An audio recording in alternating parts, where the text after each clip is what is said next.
नमस्कार। आज की हमारी चर्चा का विषय है चमत्कार, या जिन्हें हम सिद्धियां भी कहते हैं। खास तौर पर वो जिनका जिक्र हमारे प्राचीन ग्रंथों में मिलता है। हमारे पास कुछ ऐसे स्रोत हैं जो इन घटनाओं को आप कह सकती हैं केवल आस्था से नहीं, बल्कि तर्क और विज्ञान की कसौटी पर कसने की कोशिश करते हैं। तो आज हम ये समझने की कोशिश करेंगे कि जैसे हनुमान जी का आकार बदलना या श्री राम के नाम से पत्थरों का तैरना, क्या ये सिर्फ कहानियां हैं या इनके पीछे चेतना का कोई गहरा विज्ञान छिपा है? चलिए इसी सवाल की तह तक चलते हैं। तो सबसे पहले बात करते हैं हनुमान जी की। उनके पास अणिमा और महिमा सिद्धियां थीं, यानी वो अपना आकार इच्छानुसार छोटा या बड़ा कर सकते थे। अब आज के समय में ये सुनना भी किसी साइंस फिक्शन फिल्म जैसा लगता है। हमारे स्रोत इसे कैसे समझाते हैं? देखिए, इसे समझने के लिए स्रोत दो अलग अलग रास्ते दिखाते हैं। एक है विज्ञान का और दूसरा है गहरे दर्शन का। अगर हम विज्ञान के रास्ते से चलें तो आज की क्वांटम फिजिक्स हमें कुछ बहुत ही दिलचस्प बातें बताती है। हमें लगता है कि हमारा शरीर, या मान लीजिए ये मेज, ठोस है ना? हाँ। लेकिन सच तो ये है कि कोई भी भौतिक वस्तु वो 99.9% से ज्यादा खाली जगह है। एक मिनट, क्या 99.9% खाली जगह? मतलब हम सब असल में लगभग हवाई हैं? ये सुनने में तो बड़ा अजीब है। बिल्कुल। जो हमें ठोस महसूस होता है वो बस तेजी से कंपन करते हुए परमाणु हैं, एटम्स, जो एक दूसरे को धकेल रहे हैं। हाँ, बिल्कुल। आप सोचिए, अगर कोई अपनी चेतना या अपनी संकल्प शक्ति से इन परमाणुओं के बीच की खाली जगह को नियंत्रित कर सके तो क्या होगा? अगर वो खाली जगह कम कर दी जाए तो आकार छोटा हो जाएगा, और अगर उसे बढ़ा दिया जाए तो आकार बड़ा हो जाएगा। अच्छा, तो ये सिद्धांत कहता है कि हनुमान जी अपने शरीर के परमाणुओं के बीच के स्पेस को अपनी इच्छा से कम या ज्यादा कर रहे थे? सटीक। उनका भौतिक ढांचा वही था, बस उसके अंदर के कणों को पास या दूर किया जा रहा था। ये एक वैज्ञानिक संभावना है। लेकिन एक दूसरा दृष्टिकोण भी है जो इससे भी ज्यादा गहरा है। और वो क्या है? वो है अजातवाद का दर्शन। ये दर्शन कहता है कि ये पूरा संसार, जिसे हम इतना ठोस और वास्तविक मानते हैं, उसकी प्रकृति एक सपने जैसी है। संसार एक सपना है। ये सुनने में तो बड़ा दार्शनिक लगता है, लेकिन इसका मतलब क्या हुआ? क्या ये मेज या ये माइक असली नहीं है? अगर सब सपना है तो फिर हनुमान जी ने युद्ध में इतनी मेहनत क्यों की? बहुत अच्छा सवाल है। इसका मतलब ये नहीं कि ये माइक असली नहीं है। मतलब ये है कि इसकी ठोस असलियत वैसी नहीं है जैसी दिखती है। जैसे सपने में जब हम गिरते हैं तो डर असली लगता है, चोट असली लगती है, लेकिन जागने पर पता चलता है कि वो सब मन का खेल था। अजातवाद कहता है कि हनुमान जी उस जागी हुई अवस्था में थे। वो जानते थे कि ये संसार नियमों से बना है, लेकिन वो ये भी जानते थे कि वो नियम अंतिम नहीं है। अच्छा, इसलिए जैसे हम सपने में कभी-कभी जान जाते हैं कि हम सपना देख रहे हैं और फिर अब कुछ भी कर सकते हैं, वैसे ही हनुमान जी इस भौतिक संसार के नियमों को बदल सकते थे। उनके लिए आकार बदलना उतना ही आसान था जितना हमारे लिए सपने में अपनी शक्ल बदलना। अच्छा, तो ये चेतना के स्तर का फर्क है। एक स्तर पर आप नियमों में बंधे हैं और दूसरे स्तर पर आप नियम बना सकते हैं। चलिए इसी विचार को आगे बढ़ाते हैं। अगर कोई चेतना पदार्थ की संरचना को नियंत्रित कर सकती है तो क्या वो उसे बिखरने से भी रोक सकती है? मुझे महाभारत की वो घटना याद आ रही है, अर्जुन के रथ वाली। हाँ, वो इस सिद्धांत का शायद सबसे बेहतरीन उदाहरण है।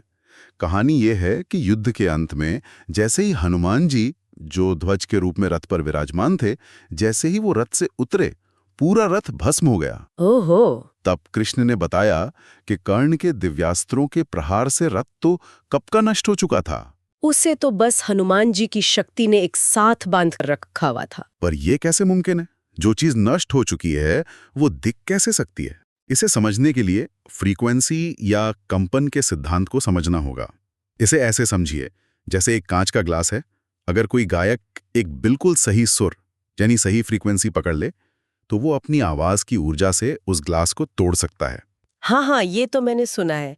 आवाज की जो तरंगे हैं वो ग्लास के कणों को इतनी तेजी से कंपाती हैं कि वो टूट जाता है। बिल्कुल। यहां आवाज की ऊर्जा ने कांच की भौतिक संरचना को बदल दिया। अब इसे उल्टा सोचिए। ठीक है। अगर कर्ण के दिव्यास्त्रों ने रथ के परमाणुओं को बिखेर दिया था, तो हनुमान जी की चेतना एक ऐसी शक्तिशाली और स्थिर फ्रीक्वेंसी पर थी जो उन बिखरते हुए कणों को वापस अपनी जगह पर पकड़े हुए थी।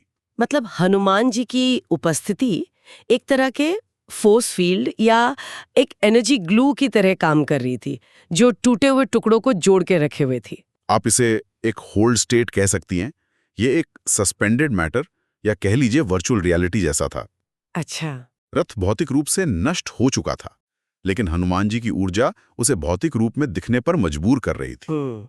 जैसे ही वो ऊर्जा का स्रोत, वो हाई फ्रीक्वेंसी सपोर्ट सिस्टम हटा, सारे दिव्यास्त्रों का असर एक साथ सक्रिय हो गया। हाँ, और जो रथ असल में था ही नहीं, वो पलक झपकते ही राख हो गया। वाह! मतलब चेतना के जरिए पदार्थ के गुण को, जैसे उसका एक साथ जुड़े रहना, उसको बदला जा सकता है। तो क्या यही सिद्धांत गुरुत्वाकर्षण जैसे किसी बड़े नियम पर भी लागू हो सकता है? मेरा मतलब है, राम सेतु के पत्थर, वो तो सीधे सीधे गुरुत्वाकर्षण को ही चुनौती दे रहे थे। आपने बिल्कुल सही जगह पर उंगली रखी है। सेतु की घटना चेतना की गुरुत्वाकर्षण पर विजय है। परमहंस योगानंद जैसे आधुनिक योगियों ने अपनी किताबों में कई ऐसे साधुओं का जिक्र किया है जो लेविटेशन यानी हवा में तैरने की कला जानते थे। इसके पीछे का विज्ञान है पदार्थ के घनत्व मतलब डेंसिटी को बदलना। डेंसिटी यानी कोई चीज कितनी सघन या ठोस है। अगर आप किसी चीज की डेंसिटी को पानी से कम कर दे तो वो तैरने लगेगी, चाहे वो लोहा ही क्यों ना हो। सही। ये माना जाता है कि सिद्ध योगी अपनी चेतना से अपने शरीर या किसी वस्तु के परमाणुओं के घनत्व को बदल सकते हैं। राम सेतु के मामले में भी यही हुआ। लेकिन कहानियों में तो कहते हैं कि पत्थरों पर राम नाम लिखने से वो तैरने लगे। क्या ये सिर्फ एक भक्ति की बात है या इसका भी कोई तार्किक पहलू है? स्रोत बताते हैं कि ये दोनों हैं। भक्ति के नजरिए से राम नाम में श्रद्धा ही काफी थी, लेकिन अगर हम इसे ऊर्जा के विज्ञान से देखें तो हर शब्द, हर मंत्र का अपना एक खास कंपन होता है, एक वाइब्रेशनल सिग्नेचर होता है। जब उन पत्थरों पर राम नाम लिखा गया तो उस नाम की ऊर्जा ने पत्थरों के स्वाभाविक कंपन को इस तरह बदल दिया कि उनका घनत्व पानी से भी कम हो गया। अच्छा, तो राम नाम ही वो फ्रीक्वेंसी बन गया जिसने गुरुत्वाकर्षण के नियम को उस जगह पर ओवरराइड कर दिया? बिल्कुल। ये तो कमाल है। हम अभी तक बाहरी भौतिक दुनिया में चेतना के प्रभाव की बात कर रहे हैं, लेकिन चेतना तो हमारी आंतरिक दुनिया मतलब हमारी धारणा को भी बदल सकती है। मैं कृष्ण के विश्वरूप दर्शन के बारे में सोच रही हूँ। अर्जुन ने कृष्ण के अंदर पूरा ब्रह्मांड कैसे देख लिया? क्या वो कोई मति भ्रम था? ये एक बहुत ही गहरा सवाल है। वैज्ञानिक दृष्टि से देखें तो ये अर्जुन की आंतरिक दृष्टि या जिसे तीसरी आंख कहते हैं, उसका खुलना था। हमारी भौतिक आंखें तो प्रकाश के एक बहुत छोटे से स्पेक्ट्रम को ही देख पाती हैं।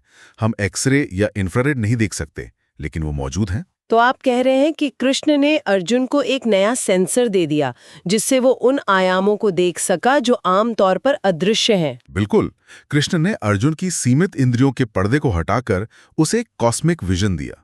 ये ऐसा था जैसे किसी के ब्लैक एंड व्हाइट टीवी को अचानक 4K HDR में बदल देना। वाह! कृष्ण ने अर्जुन को उस चेतना से जोड़ दिया जो पूरे ब्रह्मांड को एक साथ देख सकती है। और इसका दार्शनिक मतलब क्या था? दार्शनिक मतलब वही आजादवाद वाला है। विश्वरूप ये दिखाने का एक तरीका था कि सब कुछ मुझ में ही है और मैं सब में हूं। यह इस विचार का एक जीवंत प्रदर्शन था कि अलग अलग होना एक भ्रम है, असल में सब कुछ एक ही विराट चेतना का हिस्सा है।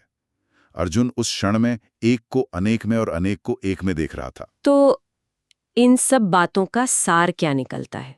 क्या चमत्कारों को समझने का कोई नया सूत्र है या इन्हें सिर्फ पौराणिक कथा मानकर छोड़ देना चाहिए या इनके पीछे वाकई कोई व्यवस्थित विज्ञान है? स्रोत के अनुसार हमें चमत्कारों को जादू की तरह नहीं बल्कि एक उच्च विज्ञान की तरह देखना चाहिए।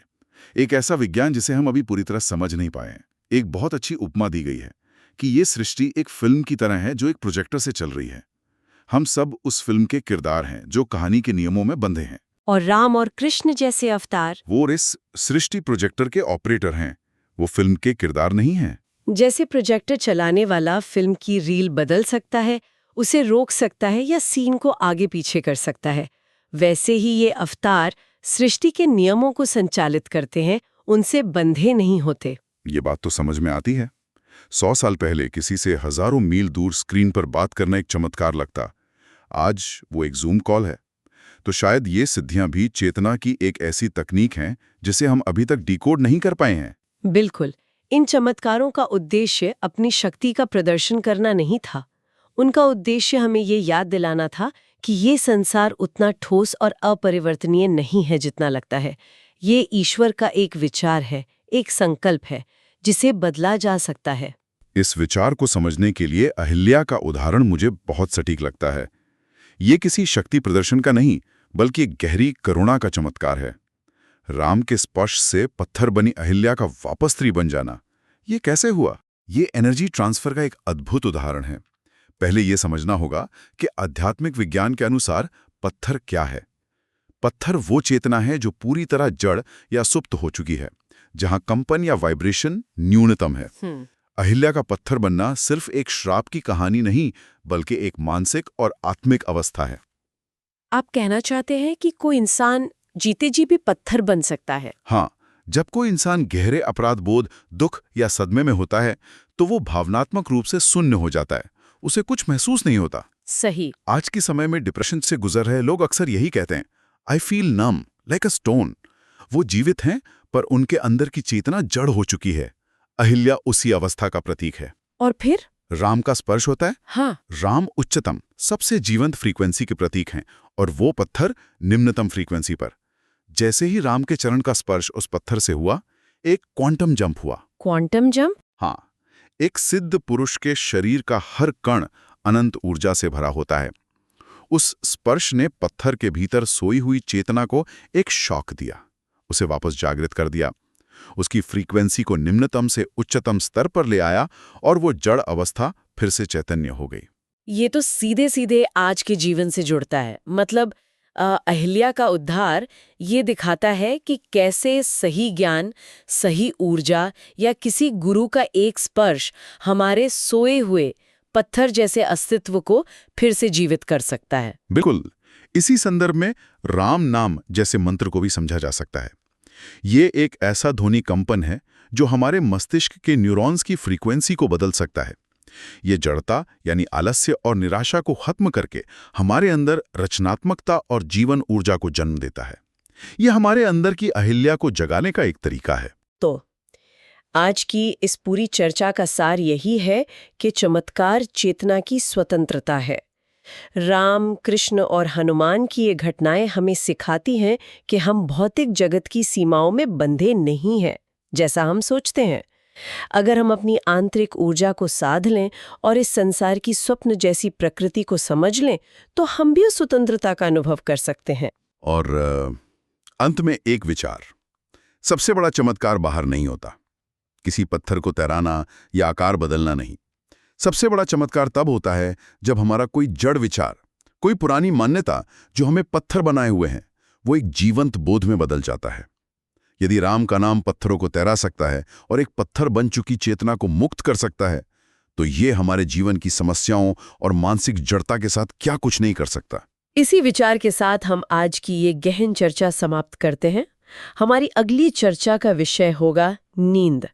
हम सभी रोज सोते हैं, लेकिन क्या कभी सोचा है कि नींद किसी कॉस्मिक सिस्टम का इशारा हो सकती है?